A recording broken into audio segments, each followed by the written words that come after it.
고맙습니다. 주님은 지난주에 예수께서 내 나라는 이 세상에 속한 것이 아니다. 이제 내 나라는 여기에 있지 않다. 초등학문에 속하여 있는 아래에 있는 그곳이 아니라 저 높은 곳에 나의 나라는 있다. 이렇게 말씀합니다. 그래서 그곳은 혼합된 곳이 아닌 순수함으로 채워져 있는 그리고 진실함으로 만들어진 그 나라에 있음을 말씀하고 있습니다. 오늘 진짜가 무엇인지, 나는 진짜의 삶을 살고 있는지, 오늘 오는 이 진리의 물로 나의 삶을 깨끗하게 씻어내는 귀한 날이 되기를 소망합니다. 37절 빌라도가 가로되 그러면 내가 왕이냐 왕이 아니냐? 예수께서 대답하시되 내 말과 같이 내가 왕이니라. 내가 이를 위하여 났으며 이를 위하여 세상에 왔나니 곧 진리에 대하여 증거하려 함이로라. 무릇 진리에 속한 자는 내 소리를 듣느니라 하신대 그랬어요. 빌라도가 표현을 합니다. 당신은 왕이 아닌가? 그래서 이제 헷갈리기 시작하는 거예요. 예수께서 대답을 하십니다. 내가 왕이라고 당신이 말했다. 나는 이것에 이르고자 나음을 받았고 이것에 이르고자 진리로 증언하려고 세상에 이르려고 온 것이다. 진리에 속해 있는 자는 모두 나의 음성에게서 듣는다. 이렇게 말씀합니다. 예수께서 이제 내 나라는 여기에 있지 않다. 이렇게 지난주에 말씀을 하셨죠. 내 나라는 여기에 있지 않다. 이 세상에 속하여 있지 않다. 이러니까 빌라도는 이제 혼동이 온 거예요. 그럼 이 나라에, 이 땅에 지금 왕이 아니란 말인가? 빌라도는 예수님의 말씀을 지금 못 알아듣고 있는 거죠. 너희들에 속하여 있는 그 수준의 나라에 나는 왕이 아니다. 이렇게 말씀하는 거예요. 내 나라는 저 높은 곳에 있다. 내 나라는 하늘에 있다. 이렇게 말씀하고 계시는 거죠. 그러니까 우리가 어떠한 소리를 담을 때 내 자의적인 어떤 그러한 해석은 늘 오해를 만들어내게 된다는 겁니다. 그리고 혼란스러워지기 시작하는 거죠. 상대의 말뜻을 내가 못 알아듣고 잘못 이해하였다면 물어보고 거기에 그 대답이 어떠한 대답이 나오는지를 우리는 다시 들을 수 있어야 되는 것이죠. 그래서 옛날에 초등학문에 속하여 있는 자들의 왕이 아니라는 것이죠. 이제 내가 통치하러 온 것은 구약적 신앙에 있는 자들에게 이르러서 그들에게 진리를 증거하고 그리고 땅에 속하여 있는 육에 속하여 있는 그 사망의 생각으로 가고 있는 그 종교인들에게 참된 지식을 가르쳐서 또 그들 또한 나음을 받게 하려 하는 것이다. 그래서 우리는 늘 날마다 나음을 받는 것이죠. 어제 태어난 그 삶의 모습으로 살아가는 것이 아니라 오늘 우리는 새로운 나의 모습으로 또 오늘 나의 미래를 그리고 나의 현재를 창조해내야 된다는 것입니다.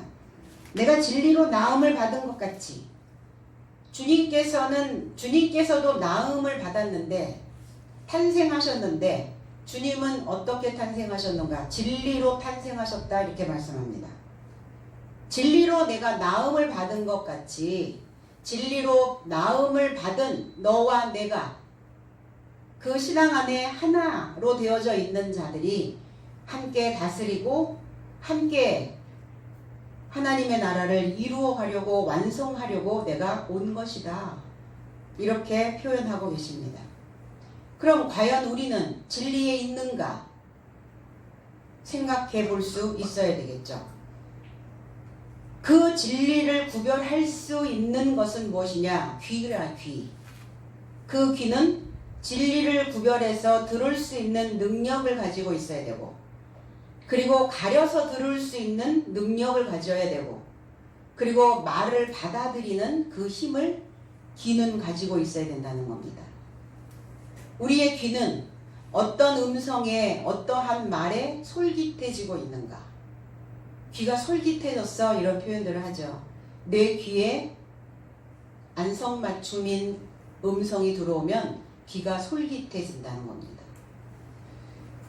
마태복음 11장 15절에서는 귀 있는 자는 들을지어다. 귀 있는 자가 아니라 들을 귀를 말씀하고 계시는 거예요.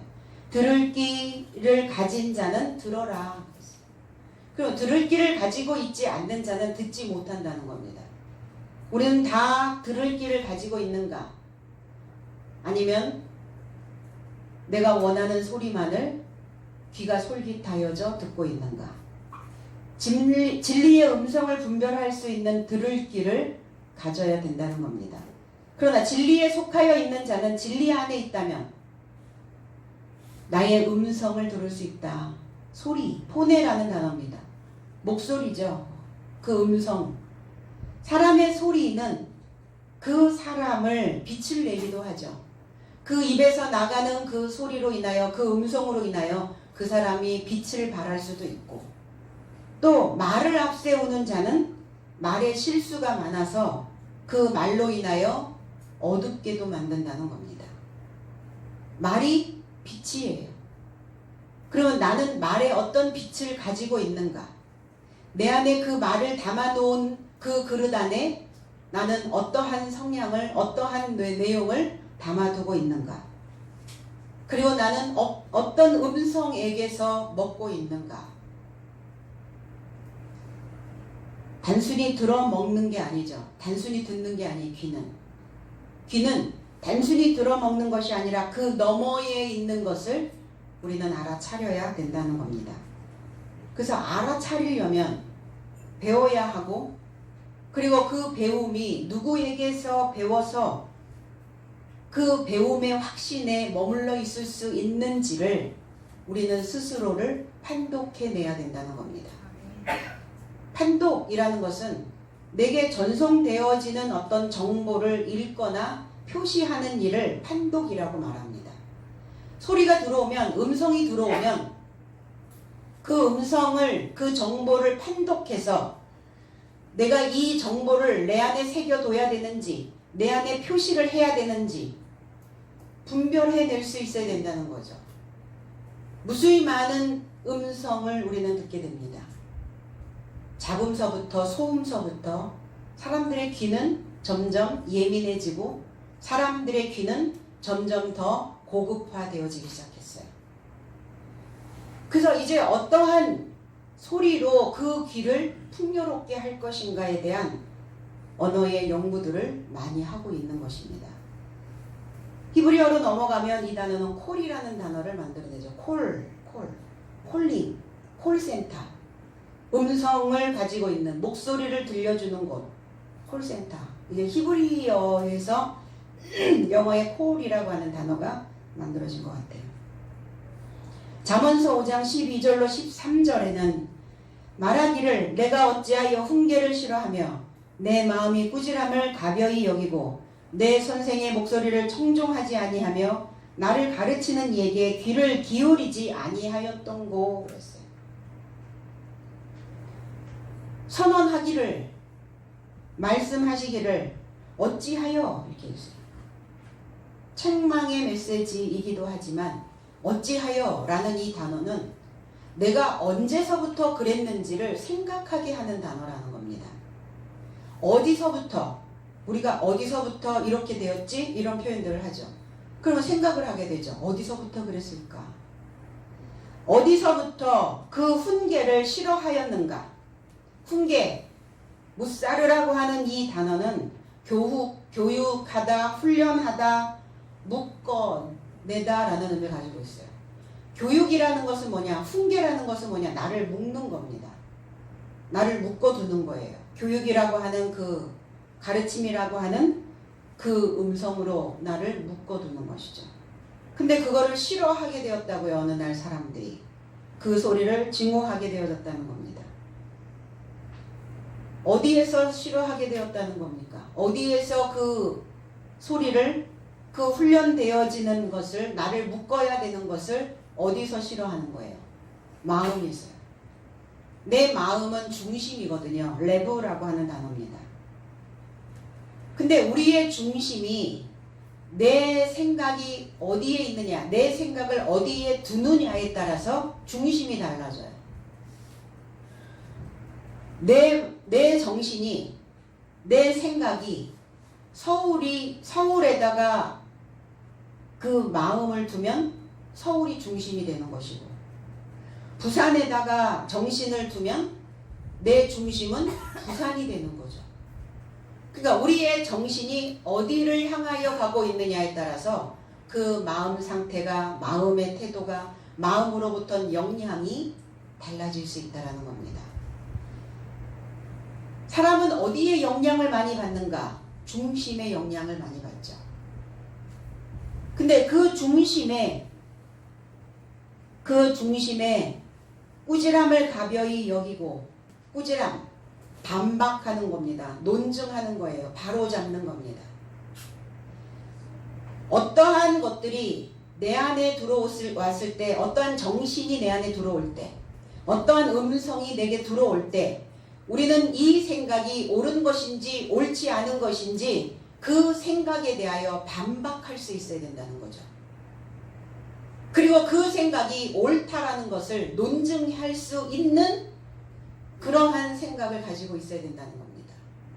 근데 논증하지 않고 반박하지 않고 바로잡지 않는다면 그걸 싫어하고 있는 거예요. 그 꾸지람을. 토케하라고 하는 히브리어 단어죠. 그 반박을, 그 논증을 가벼이 여기고 그랬어요. 하나님의 말씀은 내 안에 들어오면 나로 하여금 생각하게 해야 된다는 거예요. 그냥 무조건 받아들이고 믿음이 있는 자인 것처럼 그렇게 흡수하는 것이 아니라, 이 말씀이 내 안으로, 내 중심에 들어왔을 때 이 말씀과 내 중심이 일치를 하고 있는가, 일맥상통하고 있는 부분이 있는가, 있지 아니한가 반박하실 수 있어야 된다는 거예요. 그런데 우리는 무조건적으로 그냥 받아들이기에 급급해 왔다는 겁니다. 그러니까 이제 그것을 가벼이 여겼다고요. 꾸지람을. 그 반박하는 것을 바로 잡을 수 있는 메시지를 가벼이 여겼다라는 것은 뭐냐면 경멸하고, 이 경멸이라는 것은 신성모독하다라는 의미를 가지고 있어요. 그 말씀으로 인하여 내 생각을 논증해내지 않고 있다면 신성을 모독하고 있는 것이다 라고 성경은 말씀하고 있습니다. 반박이 일어나지 않으면, 논증을 하지 않으면, 바로잡지 않으면 우리의 생각들은 그 말씀을 무시하게 되어진다는 거예요. 가벼이 여기고 그 선생의 가르침을, 그 교육자의 가르침을, 선생, 교사, 가르치는 자, 교사를 궁술가라고도 이야기합니다. 활 쏘는 자를 궁술가라고 얘기를 하죠. 교사를, 선생을 이른비라고도 이야기를 합니다. 이른비는 언제 내리나? 우리의 개념으로는 이른비는 봄에 내린다고 생각하는데, 성경에서는 이른비를, 겨울에 오는 비를 이른비라고 말합니다. 그러면 이른비의 은택과 늦은 비의 은택, 그건 뭐예요? 교훈입니다. 말씀이에요. 우리가 추수되어질 수 있도록, 우리가 결실할 수 있도록, 하나님의 씨를 뿌려서 싹이 틀 수 있도록 이른 비를 주시는 거죠. 이게 교사의 모습들입니다. 선생의 모습이라는 거예요. 그리고 궁술가처럼 그 가르치는 선생들은 그 가르치는 교육의 내용을 가지고, 지식을 가지고 쏘는 거예요. 겨누는 겁니다. 오늘 이 지식이 저와 여러분들의 그 중심을 관통할 수 있도록 스스로, 여기에서는 1차적으로 던져주지만 2차적으로, 3차적으로 끊임없이 자신에게 던져줘야 되는 선생은 자신이라는 겁니다. 내 스스로 나를 겨누고 나에게 늘 쏘는 그 지식이 내 중심에 꽂힐 수 있는, 그래서 그 중심을 붙잡고 흔들림 없이, 그리고 그 중심이 기둥 역할을 할 수 있는 그러한 삶이 되어질 수 있도록 이렇게 선생이 되어져야 된다는 겁니다. 그래서 선생의 사고는 물과 같이 흘러야 되는 거예요. 하나님의 교훈은 물과 같이 흐르고 있다는 겁니다. 그 목소리를 청중치 아니하였다. 선생의 목소리를. 그래서 그 목소리, 나를 부르는, 그리고 그 목소리에 불꽃이 튀는 그러한 소리를 듣지 않았다고요. 분별하지 않았다는 거예요. 주의 깊게 듣지 않고 있다는 겁니다. 지적으로 듣지 않는다는 겁니다. 나를 가르치는 이에게 나를 가르친다. 선생은 어떤 모습을 하고 있느냐? 뾰족한 막대기의 모양을 하고 있다는 겁니다. 그게 교육자의 모습이에요. 뭉뚱거려져 있어서는 안 되는 거예요. 두루뭉술, 만약에 어떠한 참된 지식을 전달하는데 그 지식을 두루뭉술 전달한다고 한번 생각을 해보세요. 꽂힐까요? 안 꽂힙니다. 꽂히지 않으니까 어때요? 그 땅이, 그 씨가 꽂히면 그 땅은 그 씨를 감싸죠. 근데 그 씨가 그 땅을 향하여 꽂히지 않으면 결실할 수 있는 게 아무것도 없다는 거예요. 그러니까 그 예리한 분석된 연구되어진 그 지식을 쏘는 자라는 겁니다. 그런데 그 나를 가르치는 이에게 뾰족한 막대기로 찌르고 있는 그 자에게 자극을 주고 있는 그 선생의 그 가르침에 귀를 기울이지 아니었다고요. 귀. 그러니까 귀를 넓혀야죠. 그래서 귀는 2개입니다. 눈과 귀 2개씩 있죠. 보고 듣고. 보고 듣는 게 우리의 삶 속에서는 일상이에요. 무엇인가 내 모습을 보고 내 모습을 본 것이 들려요. 귀가 넓어야 된다는 겁니다. 많은 소리를 담아둬야 된다는 거예요. 그리고 귀가 넓은 사람 목이 팔랑귀? 귀가 가벼워서는 안 되죠. 이 귀는 우리의 삶을 이동시키는 도구로 쓰이게 됩니다. 그래서 우리가 항아리나 뭐 그릇 같은 거 이렇게 옆에 이렇게 손잡이 같은 거를 보시면 귓바퀴 모양이에요. 귓바퀴. 만약에 항아리에 그게 없으면 어떻게 해요? 이동하기가 힘들겠죠. 잘못 이동하다가 떨어지면 박살날 수 있죠.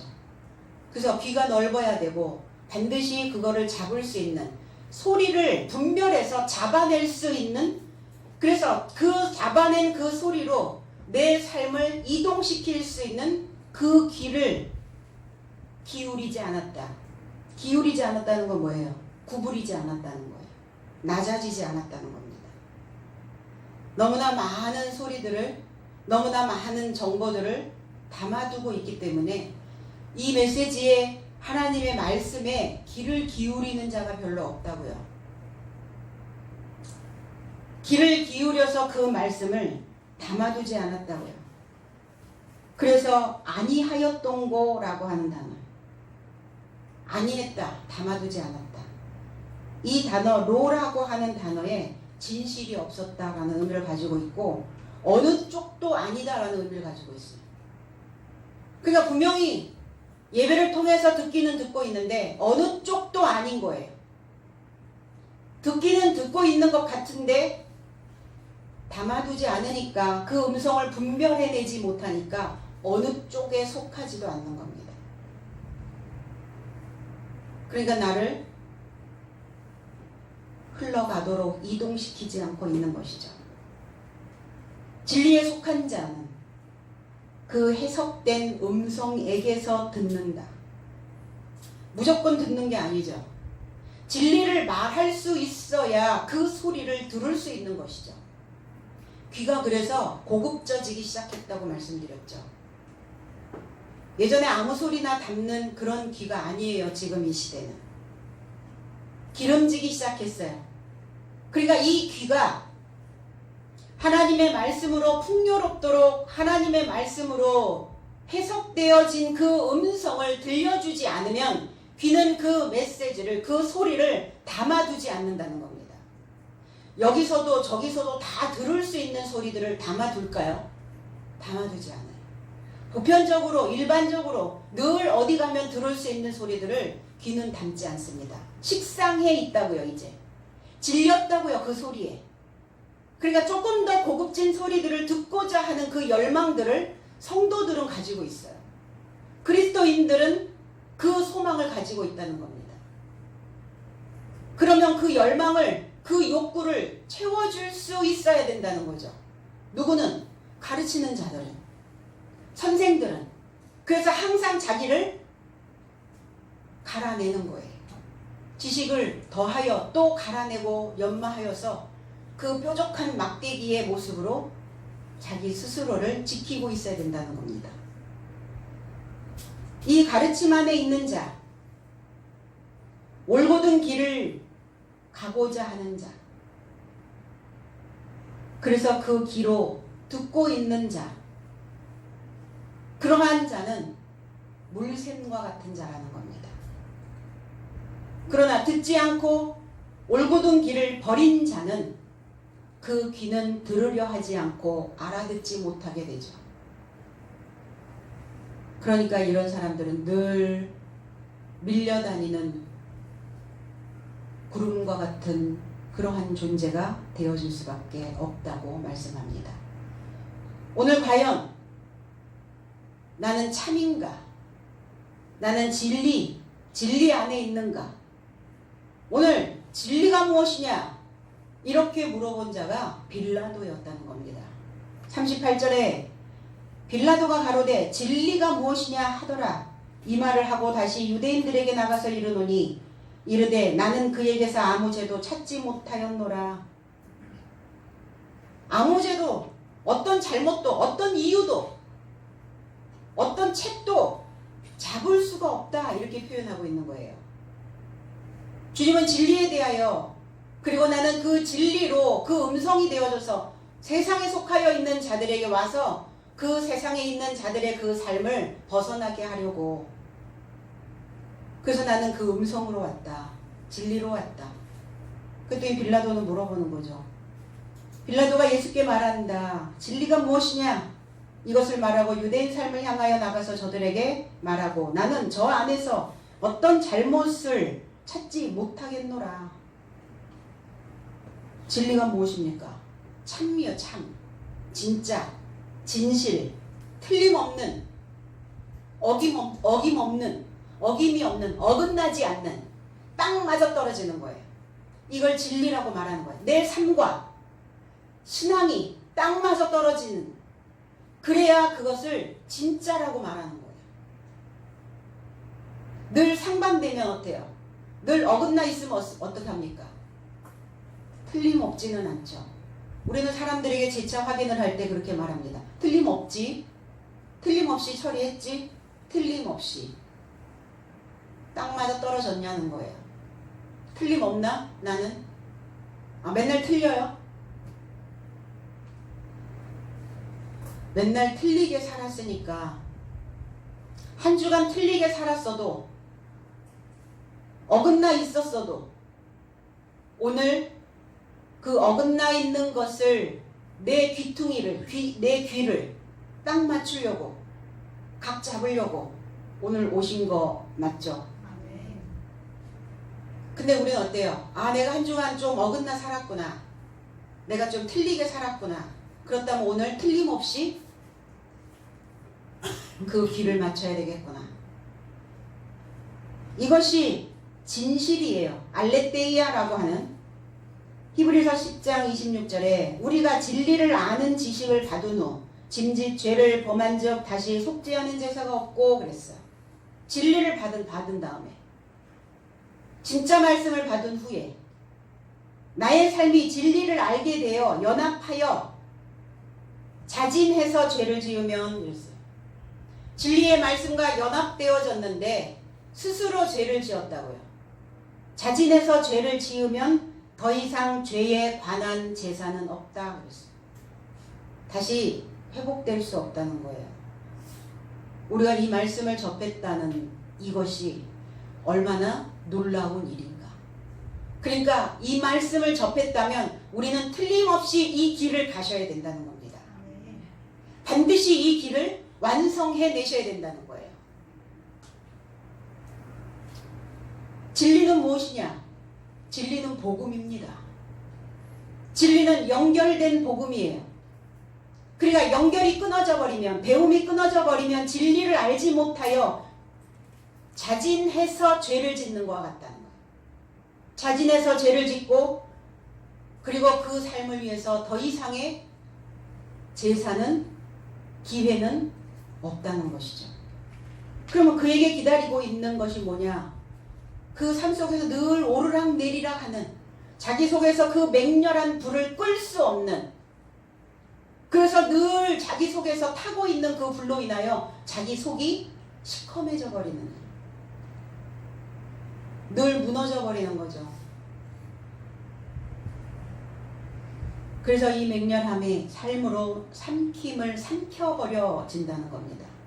그러니까 신앙생활을 해도 하나님을 믿어도 하나님을 믿는 것 같지도 않고 신앙생활을 하는 것 같지도 않고, 그러면 어느 쪽도 아닌 것이, 어느 쪽도 아닌, 이것도 아니고 저것도 아닌, 진리는 무엇이냐? 진리는 그리스도십니다. 진리는 말씀 66권이 창세기서부터 계시록까지 하나의 일관된 지식으로, 그 일치되어진 그 지식으로 쭉 짜여져서 어느 하나의 어디에 가서도 오차 없이 틀림없이 딱 맞아떨어지는, 이것을 진리라고 말합니다. 진리는 틀림없이 살고 있는 그리스도인들의 삶이 진리여야 된다는 거예요. 참된 지식을 인식해서 내 스스로가 진리여야 된다는 겁니다. 히브리어의 에메트라고 하는 이 단어가 진리, 진실, 확실한, 틀림없이, 이거는 뭐예요? 자기 자신을 부추겨가는 거예요. 견고한 자의 삶이라는 겁니다. 믿음으로 견고해져 있는 자의 모습. 그러니까 안정성이 있죠. 그 삶에는 안정. 시편 85편 11절에 진리는 땅에서 솟아나고 의인은 하늘에서 하감하였도다 그랬어요. 진리에 있는 자. 그래서 우리는 다 진리라고 하는 이름을 가지고 있는 자예요. 요나의 아버지가 아미떼라는 단어예요. 아미떼의 아들 요나, 이렇게 표현하거든요. 아미떼의 아들. 아미떼라는 이 의미가 진리라는 뜻이에요. 확실한 사람이라는 거예요. 거짓이 없다는 거예요. 분명하다는 거예요. 한번 정하면, 한번 정한 마음은, 내가 하나님께 드린 마음은 정했다면 흔들림 없이 갈 수 있다는 거예요. 그게 진리에 속한 자라는 겁니다. 그 자가 참된 삶이라는 거예요. 우리는 어때요? 우리 감정에 따라 굉장히 많이 변하죠. 변동률이 있죠, 당연히. 그런데 변동률이 있을 때 그 생각을 논증할 수 있어야 된다는 거예요. 그 생각을 논박할 수 있어야 된다는 겁니다. 그 생각을 논박하는 자는 다시 진리 안에 있을 수 있죠. 그러나 그 생각을 논증하지 못하고 바로잡지 못하는 자들은 진리에서 벗어난다는 겁니다. 그 길에서 벗어나면 어때요? 이제 자기 방법으로 살기 시작하는 거예요. 하나님의 방법대로 살기를 원하면서, 원했으면서. 그러니까 하나님의 방법이 내가 생각하는 내 감정에서 올라오는 그 생각이 아닌데 하나님의 방법대로 산다고 말하면서 자기 감정대로 그것을 선택을 하고 만다는 거죠. 그래서 진리는 땅에서 솟아나야 돼요. 땅에서 싹이 나야 된다는 겁니다. 어느 땅입니까? 나를 경작할 수 있는, 나에게 씨를 뿌릴 수 있는, 공허하고 혼돈스럽고 어두웠었던 이 땅에 진리의 물이 들어가면 이제 그 진리의 물로 인하여 혼돈스러웠던 것들이 정리가 되어지고 어두웠던 그 땅들이 빛이 되어지고 공허했던 그 마음들이 메꿔지기 시작하는 거예요. 그래서 이 메꿔진 이 땅에서 진리는 솟아나야 된다는 겁니다. 싹이 터야 된다는 거예요. 그리고 그 의인은 이 ጼ데크라고 하는 단어는 공정하다, 올바르다, 합법적이다. 그리고 그 합법적인 것은, 공정한 것은 하늘에서 하감하였도다. 하늘은 어떤 곳입니까? 높은 곳이에요. 높다라는 의미를 가지고 있어요. 하늘이라는 의미는 높다. 진리의 말씀으로 자기 자신을 끊임없이 날쌔게 나를 갈아내고 있는 그 삶이 하늘이라는 거예요. 자기 자신을 끊임없이 갈고 있는 그 자가 하늘 되어져 있다는 겁니다. 그래서 뾰족한 막대기예요. 회초리는 어때요? 뾰족하죠. 막대기가 두루뭉술하진 않잖아요. 뾰족합니다. 그래서 예전에는 왜 그 쌀이나무로 회초리를 만들었나? 탁 때리면 그게 가느니까 그 살에 찰싹 달라붙어요. 그러니까 인생들은 어때요? 뭐가 이렇게 피부에 확 이렇게 당겨져야, 와 닿아야, 그래야 내가 무엇을 지금 하고 있는지, 어떤 생각을 하고 있는지, 어떤 삶으로 지금 흔들려 가고 있는지 뭐가 이렇게 느껴지게 된다는 겁니다. 그래서 우리의 신체와 우리의 중심은 항상 연결되어져 있다는 거예요. 우리의 뇌 속에서, 머릿속에서 일어나고 있는 그 많은 신경망 하나하나도 다 우리의 중심과 연결되어져 있다는 겁니다. 그래서 나 자신을 끊임없이 그 참된 말씀으로, 참된 물로 나를 갈아내는 그 하늘 되어져 있는 그 하늘에서 하감하였도다. 하감, 그러니까 아래로 내려왔다 라는 의미를 가지고 있다라고 우리는 생각하는데, 지켜보고 있다고요.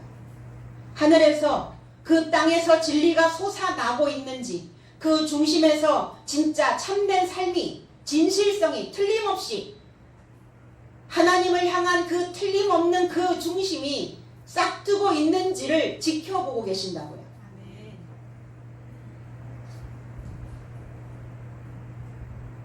진리는 그리스도시요, 진리는 그리스도인의 삶이어야 된다는 겁니다. 참된 것, 진짜인 것, 그것은 내 내면으로 깨달아서 내 내면의 힘을, 내공을 가지고 있는 자의 모습을 우리는 진짜 삶이라고 말하는 겁니다. 진짜 그리스도인이라고 말하는 거예요. 안티크리스도, 적그리스도, 그리스도 대신 모양은 비슷한 것 같은데 속이 달라. 속을 딱 열어보니까 겉은 다 똑같은데 속을 딱 열어보니까 다 병들어버린 거예요. 가짜죠. 진짜가 아니었다는 거예요.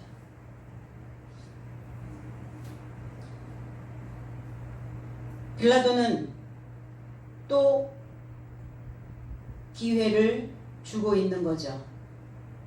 가야바 대제사장과 유대인들에게 예수 그리스도를 그 재판정 안으로 데리고 들어온 그들에게 다시 한번 생각할 수 있는 시간을 주고 있습니다.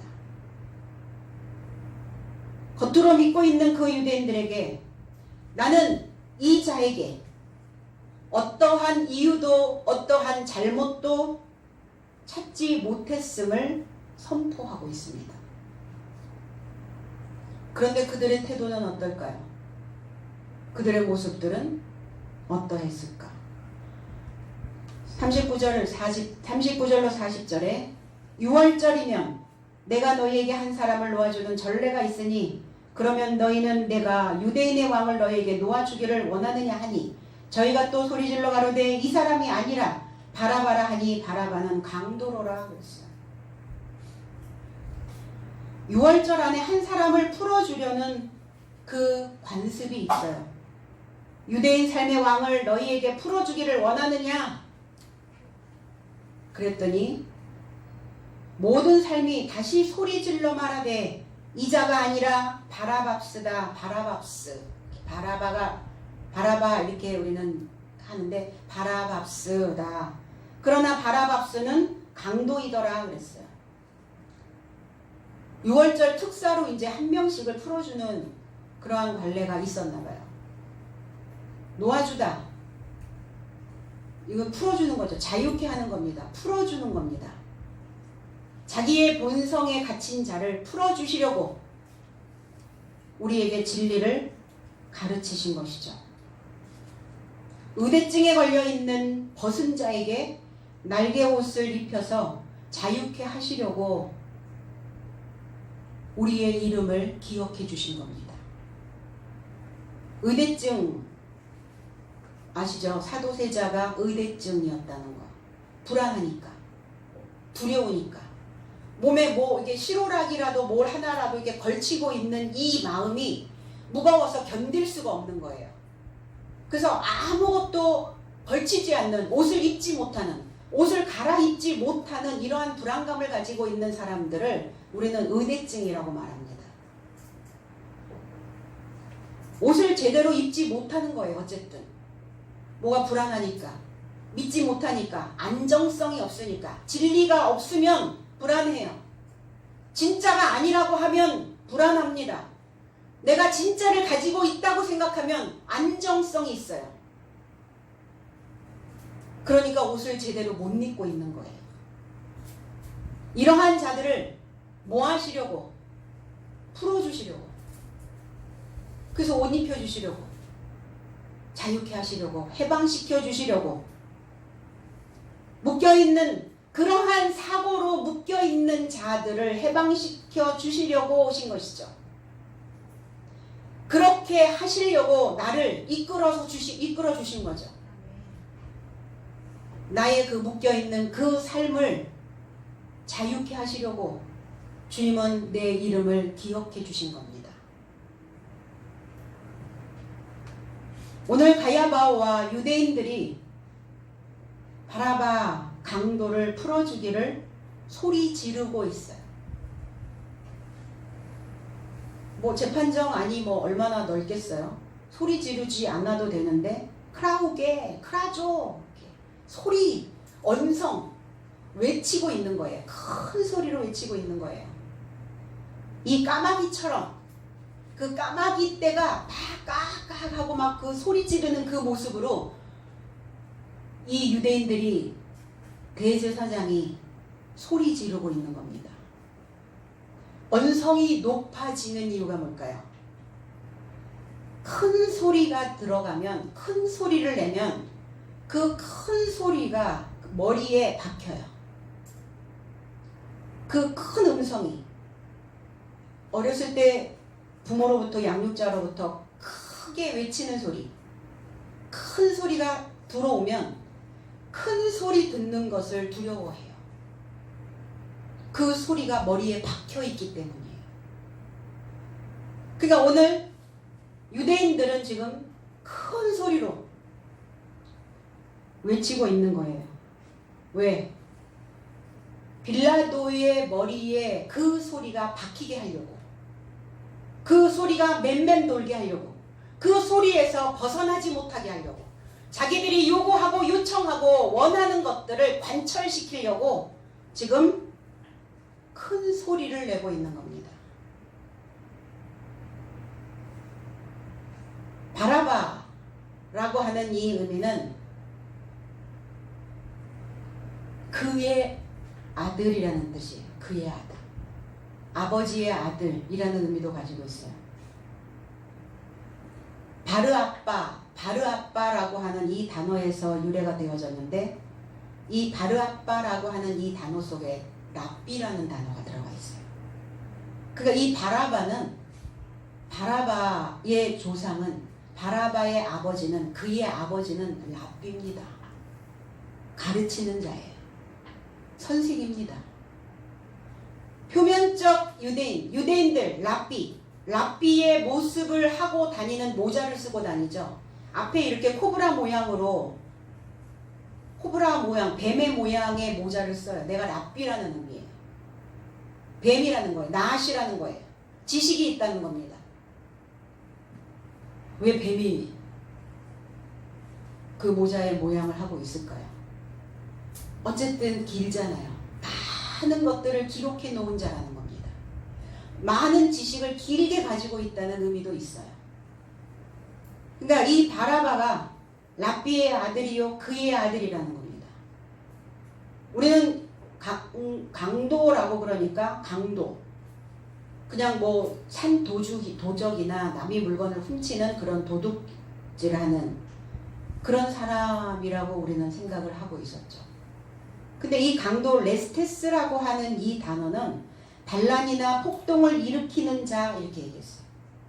반란이나 폭동을 일으키는 자. 그러니까 좋게 말하면 혁명가이기도 해요. 혁명. 이스라엘 백성들을 그 포로에서 자유케 하려고 해방시키려고 사실은 이 운동을 했던 자들을 강도라 이렇게 레스테스라고 표현을 했어요. 뭔가를 훔쳐가는 거죠.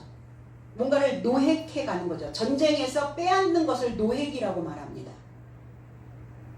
혁명을 일으켜야 되니까 그 전쟁통에서 무엇을 그 소리로 장악하고 있는 것을 뺏어버려야 되잖아요. 일제강점기 일본이라고 하는 그들의 사상이 우리의 머릿속에 박히도록 우리의 언어를 말살시켜버렸어요. 일본어가 일본의 그 잔재들이 우리 머리에 박혀있게 만들어버렸다는 거예요. 그러니까 그것을 빼내야죠. 그것을 도적질 해가야죠. 그것을 강탈해야 되잖아요. 그래야 그 민족성을 회복하고 그 민족의 언어를 다시 찾을 수 있으니까. 이게 강도예요. 이 강도라고 하는 이 의미에 훈련되지 않은 군대라는 의미도 가지고 있어요. 근데 강도라는 단어도 훈련된 군대가 있고 훈련되지 않은 군대가 있어요. 그래서 우평 강도와 좌평 강도가 나오는 거예요. 그리고 우평 강도는 옳은 생각을 뺏어오는, 옳은 생각을 노획해오는, 옳은 생각을 훔쳐오는 그 우편 강도가 있고요. 좌편 강도는 훈련되지 않은 군대라는 겁니다. 훈련되지 않은 많은 생각을 가지고 있는 자를 군대라고 말하는 거죠. 너무나 많은 생각들이, 뭔 생각들이 그렇게 많아? 하나님을 믿는데, 진짜를 믿는다면 그냥 그것이 진짜라고 다른 거에는 잘도 속아 넘어가면서 진짜인 것을 만났을 때 우리는 너무나 많이 그동안 속아와서 그런지 진짜를 만났음에도 불구하고 진짜냐고 의심하는 거예요. 결국은 그 진짜를 갖지 못하게 되는 것이죠. 훈련되지 않는 군대. 마태복음 21장 13절에 저희에게 이르시되 기록된 바 내 집은 기도하는 집이라 일컬음을 받으리라 하였거늘 너희는 강도의 소굴을 만들었도다. 강도의 소굴. 가지고 오는 거죠. 너무나 많은 것들을, 잡다한 것들을, 너무나 혼합되어져 있는 것들을 너무 많이 다 훔쳐오는 거예요. 이것도 좋고 저것도 좋고 막 갖다가 넣어놓기만 하는 거예요. 그러니 어때요? 속이 어때요? 너무나 많은 잡다한 것으로 거기 속이 꽉 차 있으니까 하나님의 진짜 지식이 들어갈 수가 없는 거예요. 참된 것이 들어가지 못하는 거예요. 나를 바로 잡을 수 있는 그러한 그 논박된 그러한 에너지들이 들어가질 않고 있는 거예요. 예수께서 성전에 들어가셨을 때 그 성전 안에서 매매하는 자들을 만납니다. 돈 바꾸는 자, 비둘기를 파는 자, 사고 팔고 하는 자들. 성전, 히에론이라고 하는 성전입니다. 거룩한 곳이에요. 거룩해져야 되는 곳이에요. 그러면 거룩해져야 되는 이 하나님의 성전들이 지금 내 속에서 일어나고 있는 일들이, 우리의 영 안에서 일어나고 있는 일들이, 우리의 마음 속에서, 우리의 중심에서 일어나고 있는 일들이 어떤 일이라는 것인가? 뭘 사고 팔고 있단 말입니까? 무엇을 매매하고 있단 말입니까? 성전 안에서.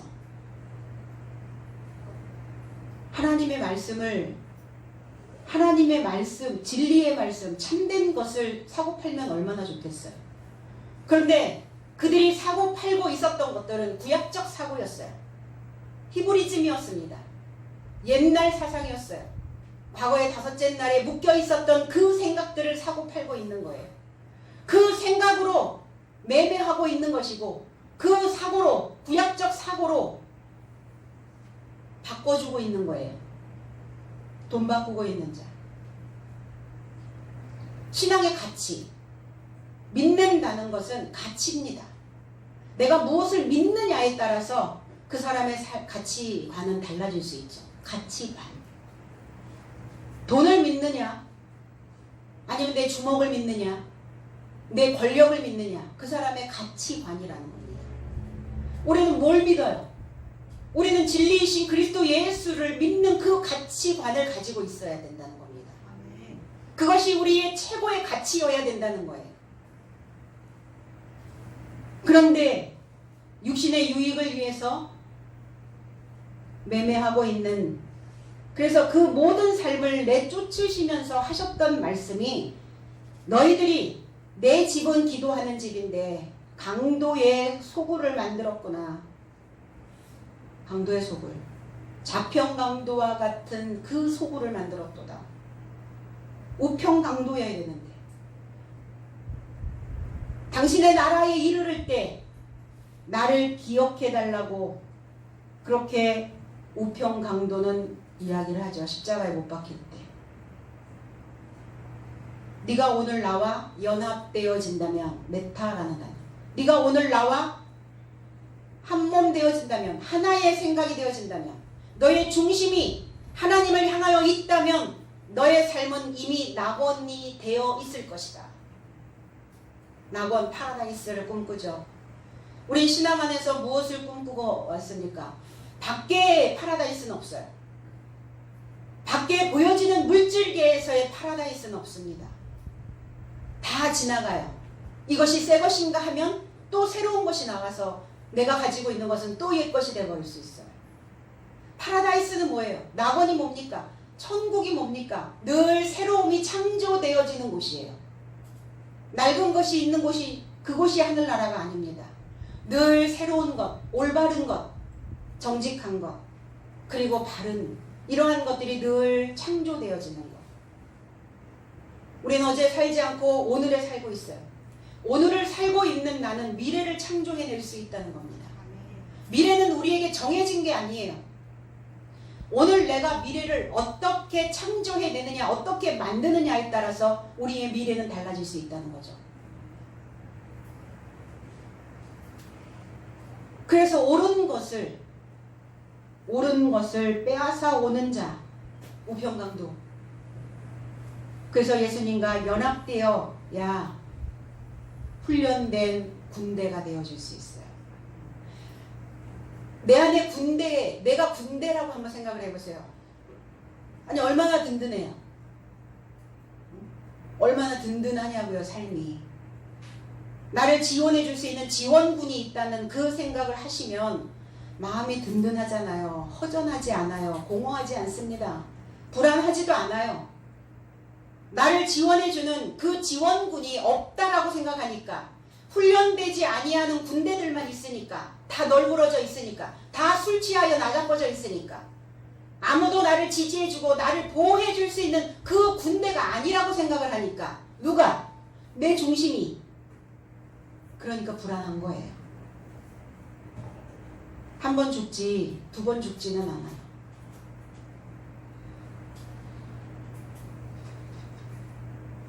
그러니까 어떻게 하든 한 번 죽을 인생이니까 오늘 나는 죽을 힘을 다하여 오늘을 살고 또 미래를 새롭게 구상하고 계획하고 만들어내는 겁니다.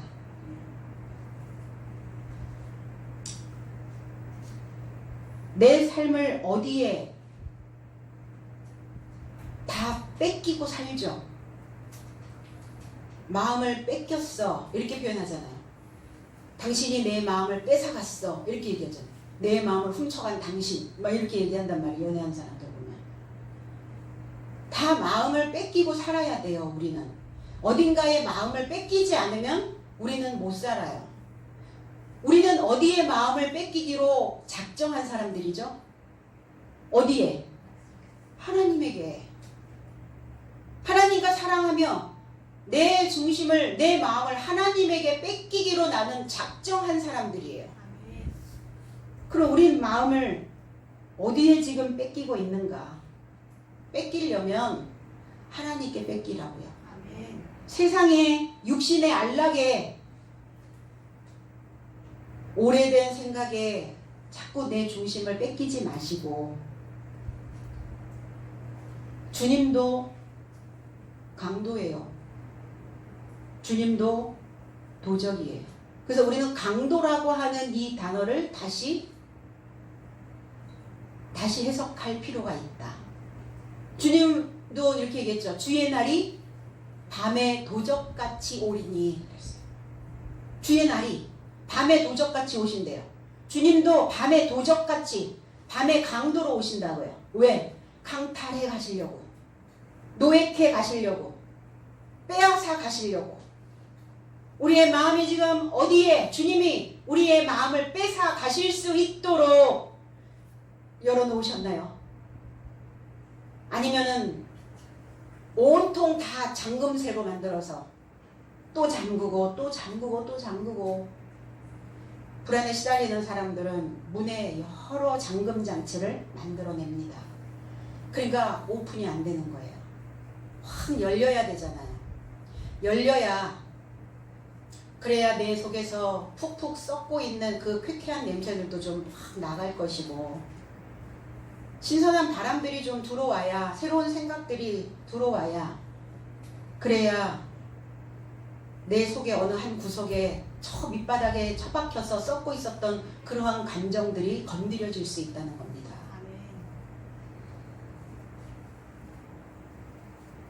밤에 도적같이 강도의 삶인 나에게, 그럼 훈련된 우평 강도여야죠. 그리고 이 강도들이 뭐 해야 돼요? 폭동을 일으켜야죠. 혁명을 일으켜야 됩니다. 마음의 혁명, 우리의 영적인 혁명, 우리의 정신의 혁명을 일으킬 수 있는 강도여야 된다는 겁니다. 진리의 빛으로, 참된 지식으로, 밤의 강도의 삶으로 있는 우리들에게 오신 거예요. 생각이 금방 덮이죠. 우리의 생각이 새로운 싹을 틔워야 되는데 새로운 생각으로 틔우지 못하고 똑같은 생각으로 금방 덮여버려요. 그건 너무나 내 안에 오랫동안 살고 있는 군대예요. 주한미군도 아닌데 그 오랜 세월 그렇게 주둔해 있는 그 군대들이 항상 그 생각들을 장악을 해버려요. 새로운 것들이 삐집고 나갈 틈이 없는 거죠. 그리고 새로운 것들이 들어와서 털을 잡을 수가 없게 만들어버리는 겁니다. 에레미야 7장 9절로 11절에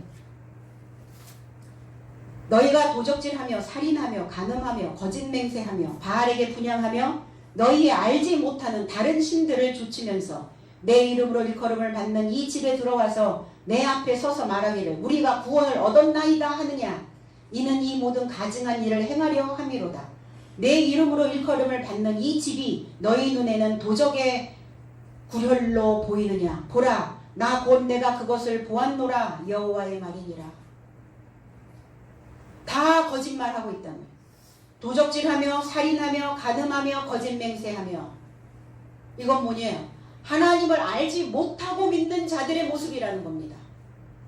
하나님을 알지 못하고 믿고 있으니까 내 중심에 무엇이, 어떤 것이 나를 뺏어가는지 내 마음을 죽이는 살인자와 같고, 그리고 하나님의 색깔이 아닌 다른 색깔을 쫓아가고 있으니까 간음하는 자와 같고, 참 것을 받아들이지 않고 진리를 받아들이지 않고 말씀이 그렇다 하면 틀림없이 내 삶을 그렇게 하나님께서 지켜주시고 인도해 주실 것을 믿어야 되는데 의심하고 흔들려 버리니까 너희들은 거짓맹세하고 있고, 바알에게 분향하며, 바알이 뭡니까? 주인이라는 단어의 주인. 내 안에 어떤 주인이 주둔하고 있는가 생각하셔야 된다는 겁니다. 너희가 알지 못하는 다른 신들을 좇으면서, 다른 신, 이 신이라는 단어가 엘로힘이에요. 모든 신의 고유 대명사는 다 엘로힘으로 나옵니다. 하나님이라고 하는 단어만 엘로힘이 아니에요. 그러면 우리가 하나님을 알지 못하고 믿는다면 지금 다른 신을 믿고 있는 것과 같다라는 거예요. 알지 못하는 다른 신, 우리가 신앙 안에, 기독교 안에 들어와서 다른 신을 믿은 적이 누가 있어요? 이스라엘 백성들이 하나님을 믿으면서 하나님 안에 들어와 있으면서 어떤 다른 신을 믿었단 말입니까? 하나님을 알지 못하고 믿는 그들이 다른 신을 믿고 있다라고 성경은 그렇게 표현하고 있는 것이죠. 내 이름으로 일컬음을 받는 이 집에 들어와서 내 앞에 서서 말하기를 우리가 구원을 얻었나이다. 그러니까 거짓말하고 있는 거라는 거예요. 거짓말하고 있다는 거예요. 난 구원 받았다라고 말하는 겁니다. 구원은 언제 주신다고요? 구원은 7째 날에 주십니다. 그 구원은 안식의 날이에요. 그 구원은 완성되는 날입니다. 내가 하나님의 7째 날에 살아있는 그 지식으로 완성되어진 그 인생을 구원이라고 말하는 거예요. 구원 받았는데 왜 맨날 퐁당거려? 왜 맨날 오르락내리락 해요? 왜 허우적거려요? 구원이 아닌 거죠, 아직은. 구원의 여정을 우리는 지금 가고 있는 것입니다. 그런데 구원을 얻었나이다 하니 너희 속이 어떻게 되겠는가? 어떤 거에, 어떤 주인에게 지금 마음을 두고 어떤 주인에게 네 마음을 뺏기고 있는지 너 스스로 분별해 보라는 것이죠. 올곧은 길을 가지 못하고 있다면, 올곧다는 것은 뭐예요? 믿음의 길을 가는 거예요. 하나님을 믿는 믿음의 길을 가는 자를 올곧다고 표현하는 겁니다. 어떤 상황이 벌어져도요, 우리는 사람들과 함께 수많은 생각들을 가지고 있는 그 사람들과 함께 살고 있기 때문에 그 사람들이 나에게 어떠한 것들을 넘겨줄지도 몰라요. 내 마음에 어떤 것들을 빼앗아가는 상처를 주는 그러한 일들도 경험할 수도 있습니다. 그렇다 할지라도, 그 사람은 못 믿는 존재가 되어 있다 할지라도, 그러나 내 중심을 지키고 계시는 그 하나님은, 그리고 내가 그 하나님을 믿고 있는 나를 믿을 수 있어야 된다는 겁니다. 믿어주고 가야 된다는 거예요. 내 이름으로 일컬음을 받는 이 집이 너희 눈에는 도적의 구렬로 보이느냐, 이렇게 있어요. 도적, 이것저것 너무 많이 훔쳐왔죠. 이 지식 저 지식, 옛날 고리짝에 있었던 것들, 골동품들, 오래된 것들, 그거 다 뭐 하셔야 돼요? 이제 다 처분하세요. 다 처분하시라고. 옛날에 오래된 것들 다 처분하셔서 이제 처분한 거 가지고 이제 새 거 사시면 돼요. 내 마음속에 그 너저분한 거, 오래된 거, 낡은 것들, 그런 것들 잔뜩 들어있다면 이제 오늘 다 처분하시고 이제 새로운 것들을 여러분들 속에 새로 영입하여야 되는, 새로 구입할 수 있는, 그리고 새로운 마음으로 새 집으로 단장시킬 수 있는 그러한 모습들이어야 된다는 겁니다. 과연 우리는 누구를 지금 풀어주라고 소리 지르고 있는가? 바라바냐? 아니면 유대인의 왕 예수냐? 우리는 어떤 소리를 지르고 있는가? 그리스도를 아는 지식으로 내 속을 풀어서 묶여있었던, 그렇게 오래된 것으로, 그렇게 구차한 삶으로 묶여있었던, 믿음이 없는, 훈련되지 아니하였던 그러한 중심으로 묶여있었던 그 삶이 그리스도를 아는, 그리스도를 지각하는 그 지식으로, 진리의 지식으로 인하여 우리의 삶이 풀어져야죠. 그리스도를 풀어주셔야죠. 그래서 우리를 참사리로 이끌어 갈 수 있어야 된다는 겁니다. 그의 아들인 바라바, 기만적으로 행동하는 강도, 그건 묶어놔야죠. 그 바라바인 강도가 고삐가 풀리면은 어떤 상황이 벌어지는가? 폭동이 일어나긴 일어나죠. 폭동. 그래서 하나님의 말씀으로 잡혀 있었던 그 생각을 폭동으로 인하여, 반란으로 인하여 다시 새로운 마음이 들어서야 되는데, 바라바로 인하여 폭동이 일어나면 어떠한 상황이 벌어집니까? 하나님과 결별이에요. 믿음에서 떠나게 되어집니다. 교회 다닌다고 믿음에 있다라고 생각하지 말라는 거예요. 학교에 다닌다고 모든 지식들이 다 그들 속에 들어온다고 생각하지 말라는 거예요. 진리가 무엇이냐고 저와 여러분들에게 진리가 뭐냐라고 물어보신다면 그리스도를 아는 지식으로 연합되어져서 그래서 연합된 그리스도인의 삶 그리고 완성되어진 나의 삶이라고 그렇게 말씀해 주셔야 됩니다. 진리가 뭐냐? 하나님의 참 지식을 하나님의 참 뜻을 내가 배우고 있는 나 자신이 진리여야 된다고요. 그 진리로 하나님의 거처가 되어지는 그래서 하나님이 내 안에 머물러 있을 수 있는 내 중심의 주인이 될 수 있도록 우리 모두가 다 훈련된 군인으로서의 삶을 이어가시기를 주님의 이름으로 축복합니다. 기도하겠습니다.